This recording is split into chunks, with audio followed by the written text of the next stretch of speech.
Movie की शुरुआत होती है यून से, जो अभी एक ग्रोसरी स्टोर पर काम कर रहे होते हैं। पर तभी वहाँ पर दो बदमाश आते हैं जो वहाँ पर पैसे चोरी करने आए थे। पर जब यून उन्हें पैसे देने से मना कर देता है, क्योंकि उसे ये इल्लीगल काम करना बिल्कुल भी पसंद नहीं था। और जब उन दोनों से वो कहता है कि अगर उन्हें कुछ खाने के लिए पैसे चाहिए तो वो उन्हें दे सकता है, पर इस तरह से चोरी करके नहीं। पर इतनी मोरल साइंस की बात सुनकर वो दोनों चोर बहुत ज़्यादा गुस्से में आ जाते हैं और वहाँ यून को चोट पहुँचाने ही वाले थे। पर तभी वहाँ पर सेक्रेटरी कुछ बॉडीगार्ड्स के साथ आते हैं और उतने ढेर सारे लोगों को देखकर वो दोनों चोर बहुत ज़्यादा डर चुके थे। पर वहाँ सेक्रेटरी अपने बॉडीगार्ड की हेल्प से उन दोनों को अच्छे से सबक सिखवाता है। यहाँ पर ये बात पता चलती है कि यून एक आम इंसान नहीं है, बल्कि वो 7th मास्टर हैं स्काई ग्रुप। वही स्काई ग्रुप जो largest corporation in the world है, यानी पूरी दुनिया में सबसे बड़ा कंपनी है। पर अभी यून अपनी पोस्ट से रिज़ाइन कर चुके थे, यानी वो अपने काम पर थे ही नहीं, और इसी कारण से सेक्रेटरी उन्हें मनाने के लिए आए थे। पर यून वापस जाने से साफ मना कर देते हैं, क्योंकि उनका बस अभी एक ही मकसद था कि वो अपने दोस्त की बहन को किसी भी हाल में खोज सके, और इसी वजह से यून ने अपना पोस्ट छोड़ चुके थे। जब तक वहाँ पर जो पर्सन को वो खोज रहे थे वो जब तक नहीं मिलता है, तब तक यून वापस नहीं जाने वाले थे, और वो अपने लोगों को वापस भेज देते हैं। और उनके जाने के बाद तभी वहाँ पर एक लड़की का एंट्री होता है जिसका नाम मिंग है। और मिंग अभी बहुत ज़्यादा ही नशे में थी, पर वो अपने सामने इतने अच्छे दिखने वाले इंसान को देखकर वो बहुत ज़्यादा ही खुश होती है, और यून को वहाँ वो ऑफ़र देने लगती है कि तुम्हारे चेहरे पर ही लिखा हुआ है कि तुम शादीशुदा नहीं हो, तो क्या तुम मेरे साथ 1 नाइट स्पेंड कर सकते हो। और ये बात सुनते ही यून बहुत ज़्यादा घबरा जाता है और कहता है कि ये लड़की बहुत ज़्यादा ही नशे में है, और यहाँ पर अगर ये ज़्यादा देर रुकी तो ना जाने क्या क्या करेगी। और तभी यून उस लड़की यानी मिंग से कहता है कि अगर तुम यहाँ से जल्द नहीं गई तब मैं पुलिस को बुला लूँगा। और ये बात सुनते ही मिंग को लगता है कि यून को कुछ पैसों की ज़रूरत है और वो बिना पैसे के उसके साथ नाइट स्पेंड नहीं करेगा। तब वो उसके मुंह पर पैसे फेंकती है, पर वहाँ यून उसे समझाता है कि वो पैसे की वजह से ऐसा कुछ नहीं कह रहा है, उसे यहाँ से जाना चाहिए। पर तभी वहाँ पर लू आता है, और लू मिंग का होने वाला फियांसे था, पर मिंग ने कभी भी उसे अपना फियांसे मनाया ही नहीं था, और इसके पीछे भी बहुत बड़ा रीज़न है, वो हमें आगे कहानी में पता चलेगी। पर अभी लू जानबूझकर मिंग को किसी भी हाल में अपने साथ ले जाने के लिए कुछ भी कर सकता था। और वहाँ पर यून को लगता है कि ये दोनों लवर्स हैं और इन दोनों में फ़ाइट हुआ है, इसी वजह से ये सब हो रहा है।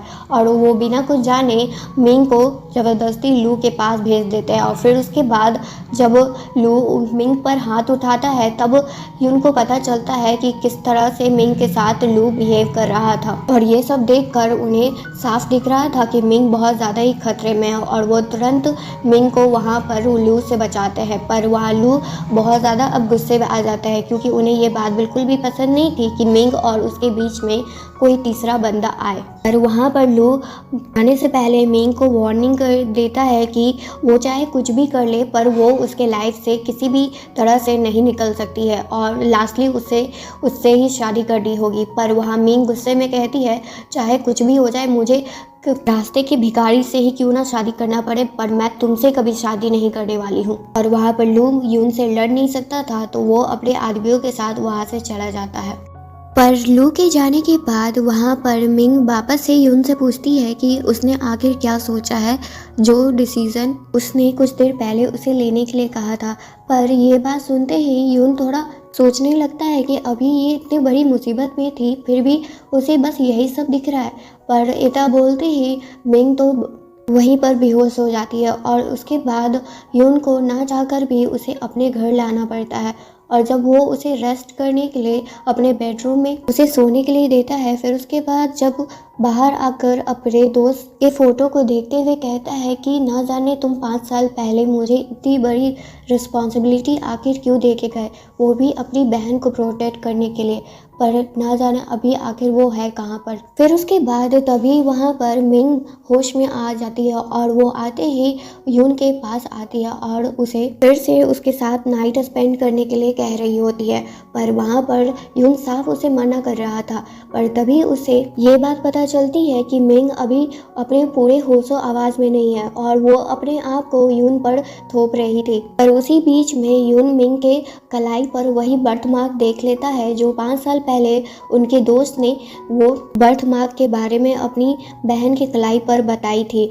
और ये बात जानकर यून बहुत ज़्यादा खुश होते हैं क्योंकि उन्हें अब लग रहा था कि वो अपनी दोस्त के विश को पूरा कर सकते हैं, उनकी बहन को प्रोटेक्ट करने का। पर अब इतना बहुत देर हो चुका था और यून और मिंग एक दूसरे के साथ नाइट स्पेंड कर चुके थे। और अब अगले दिन देखते हैं जहाँ पर जब मिंग और यून एक दूसरे के सामने जागते हैं तो वो दोनों ही बहुत ज़्यादा हैरान थे। पर वहाँ पर मिंग तो ऐसा बिहेव कर रही थी कि यून ने उसका फ़ायदा उठाने का कोशिश किया है। पर ये देख कर यून को लग रहा था मिंग अभी बहुत ज़्यादा घबराई हुई है, तो वो उसे कहते हैं कि तुम चिंता मत करो, मैं तुम्हारी रिस्पॉन्सिबिलिटी लूँगा। और ये बात सुनते ही मिंग उससे कहती है कि तुम क्या मेरी रिस्पॉन्सिबिलिटी लोगे, जो एक छोटे से दुकान के मालिक हो बस वो, और यहाँ से चले जाओ, मुझे अभी तुम्हारा कोई चेहरा नहीं देखना है। फिर उसके बाद मिंग बहुत ज़्यादा अपने भाई पर गुस्सा कर रही थी कि आखिर ना जाने वो किस इंसान को मुझे प्रोटेक्ट करने के लिए भेजने वाले थे जो अभी तक दिखा ही नहीं है। और जब मिंग वहाँ से रेडी होकर वापस जा रही थी, पर जाने से पहले वो यून को एक नोट का गड्डी देती है और कहती है कि ये बस एक रात के लिए था और उसके बारे में वो भूल जाए तो वही उसके लिए अच्छा है। पर ये देखकर यून को थोड़ा बुरा लगता है और वो तुरंत मिंग को मनाने के लिए उसके पीछे जाता है, पर इसका अब कोई फ़ायदा नहीं था। और मिंग को उसके घर पर देखते हैं जहाँ पर उसके डैड बहुत ज़्यादा गुस्सा कर रहे थे उस पर क्योंकि उसने लू के साथ बुरा बिहेव किया था। पर अब मिंग को कोई दूसरा आइडिया नहीं दिख रहा था कि वो आखिर अपने डैड को कैसे मना करे इस शादी के लिए।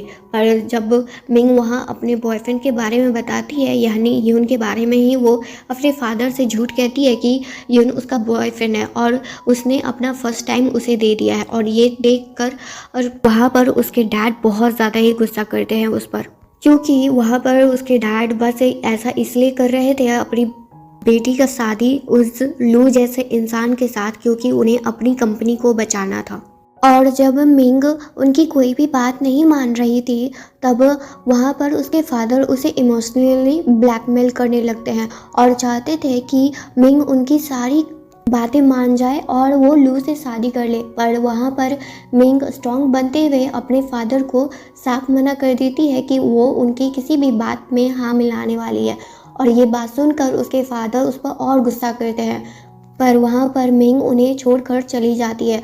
और अब दूसरी साइड स्टोर में देखते हैं जहाँ पर सेक्रेटरी यून को बताते हैं कि जिस पर्सन के बारे में आपने हमें ढूंढने को कहा था वो हमें मिल चुकी है और वो वही लड़की है जिसे आप इतने सालों से खोज रहे थे। और ये बात सुनकर वहाँ पर यून बहुत ज़्यादा खुश होते हैं कि फाइनली उन्हें वो पर्सन मिल चुकी है जिसे वो इतने सालों से खोज रहे थे। पर उन्हें अब इस बात की टेंशन थी कि उन्होंने तो मिंग के साथ नाइट स्पेंड कर लिया है, पर वहाँ पर सेक्रेटरी को अब यून के पर्सनल लाइफ के बारे में जानने में ज़्यादा इंटरेस्ट ले रहे थे, जो देखकर यून उन्हें वापस से काम पर भेज देते हैं। और उसके जाते ही वहाँ पर मिंग आती है और मिंग को देखकर यून थोड़ा हैरान होते हैं क्योंकि मिंग ने ही कहा था कि वो उसे कभी भी अब नहीं मिलेगी। पर वहाँ पर मिंग बताती है कि वो अपने घर को छोड़कर आ गई है और ये बात जानकर यून थोड़ा परेशान होते हैं मिंग के लिए क्योंकि उन्हें लग रहा था कहीं उनके साथ कुछ बुरा तो नहीं हुआ।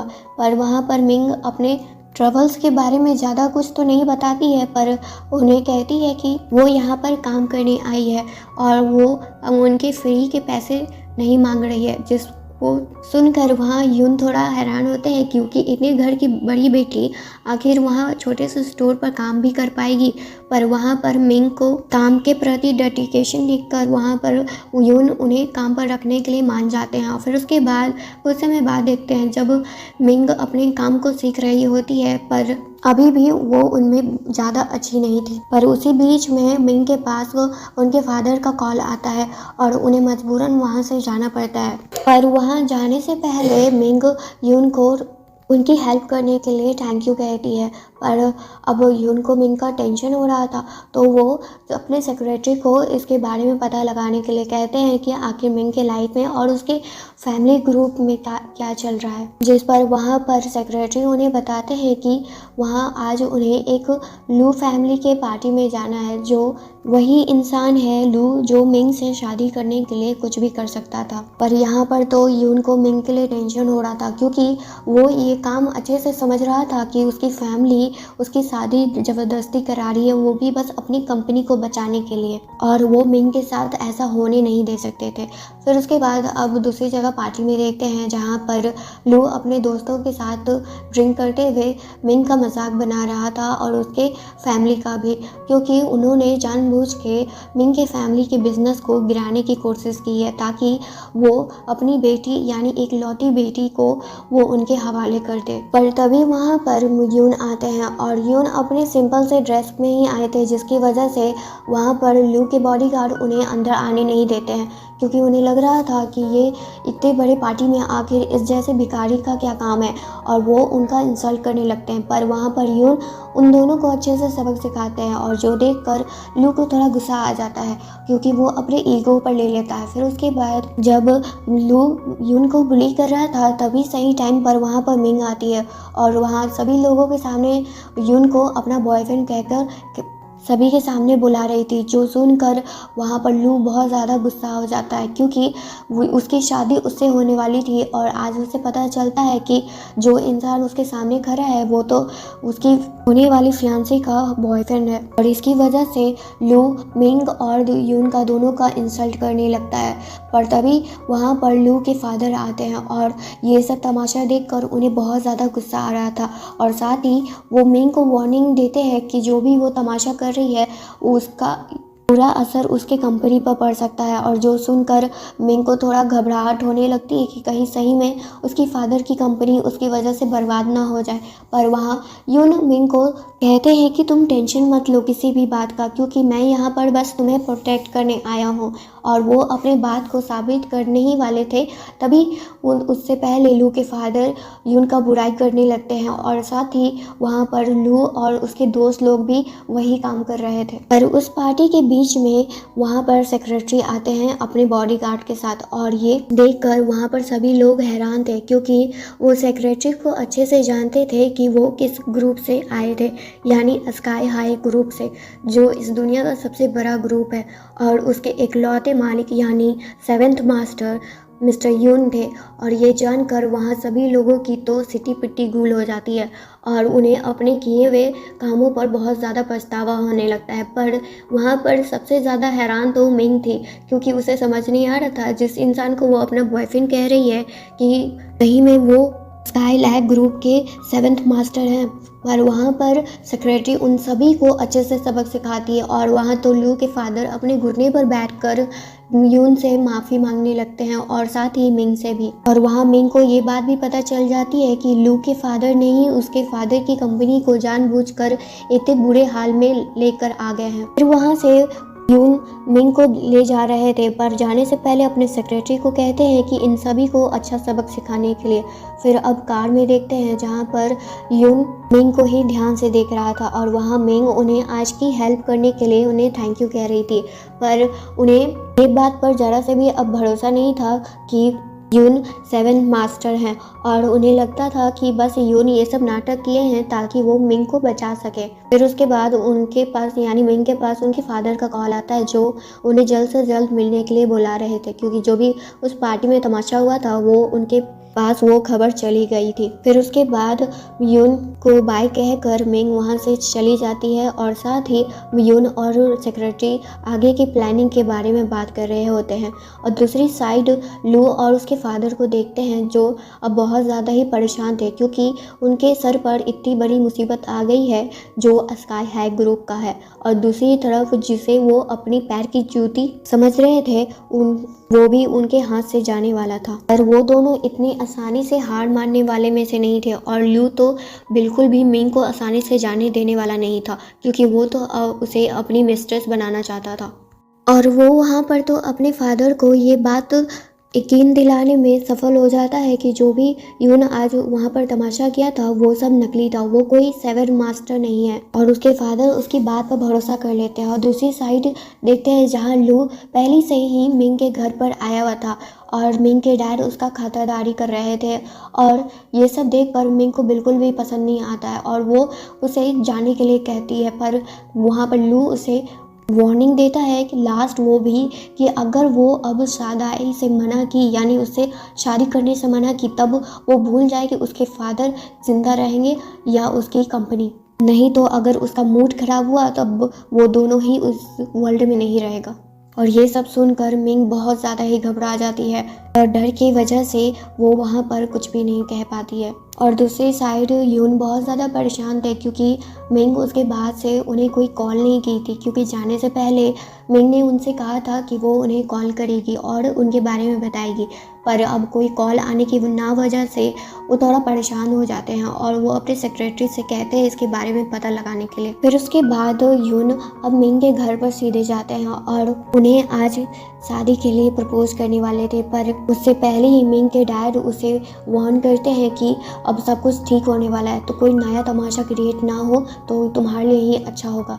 और वो ना चाहकर भी अपने दिल पर पत्थर रखते हुए वहाँ पर यून को वो साफ मना कर देती है और वो उससे कहती है कि वो उससे प्यार नहीं करती है, तो अच्छा यही होगा कि वो उसके लाइफ में दोबारा ना दिखे। पर जाने से पहले यून उसे बता देता है कि वो उसके ब्रदर के दोस्त हैं जिनका वो बहुत टाइम से वेट कर रही थी। और ये बात सुनकर मिंग बहुत ज़्यादा ही बुरा फील कर रही थी और गेट लगा कर वो बहुत रोती है और कहती है कि मैंने तुम्हारा उतना साल तक वेट किया और अब जाकर तुम मेरे सामने आए हो जब सब कुछ मेरे हाथ से निकल चुका है। और दूसरी साइड यून अपना रिजेक्शन पाकर वो ही बहुत ज़्यादा सैड थे, पर सेक्रेटरी उन्हें बताते हैं कि लू की फैमिली ने ज़बरदस्ती मिंग के फैमिली को टॉर्चर किया है और मिंग को मजबूर किया है कि वो उससे शादी कर ले। और ये सब जानकर यून को बहुत ज़्यादा गुस्सा आता है। और दूसरी साइड अब एंगेजमेंट के दिन देखते हैं जहाँ पर लू अपने दोस्तों के साथ बैठकर ड्रिंक कर रहा था, पर तभी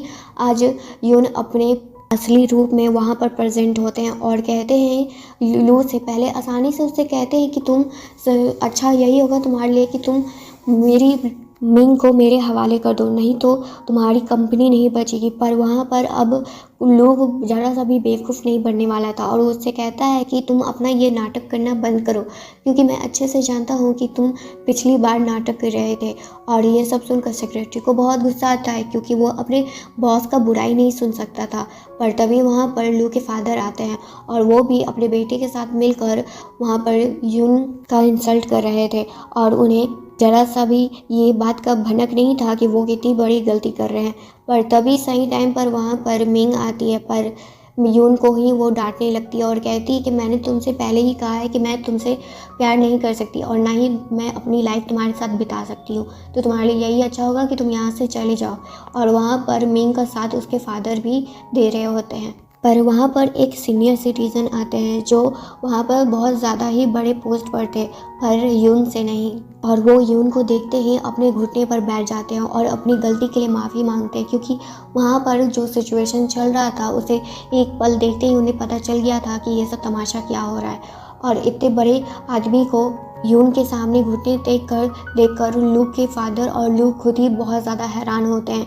और साथ ही अब मिंग और उसके फादर को यकीन हो जाता है कि यून ने जो भी उनसे कहा था कि वो 7th मास्टर हैं वो भी स्काईलैक ग्रुप के। बाद यून मिंग से कहते हैं कि अब तो तुम्हें मेरी बात पर भरोसा हो चुका है कि मैं जो भी तुमसे कह रहा था वो सब कुछ सच है और मैं तुमसे बहुत प्यार करता हूँ और तुम्हारे बिना मेरी लाइफ अधूरी है। और ये कन्फेक्शन सुनकर मिंग को बहुत ज़्यादा ही अच्छा लगता है। और वहाँ अब तो लू की फैमिली भी ख़त्म हो चुकी है, क्योंकि इतने बड़े फैमिली पावरफुल फैमिली को टक्कर देने का वहाँ किसी को भी हिम्मत नहीं था। और वो ये सब देखकर मिंग को बहुत ज़्यादा अच्छा लग रहा था, क्योंकि जितने टाइम से वो ये सब सह रही थी आज फाइनली उसे उसकी वर्थ का हिसाब मिला है। और यून वहाँ से मिंग को अपने साथ लेकर चले जाते हैं और ये कहानी यहीं पर एंड हो जाती है।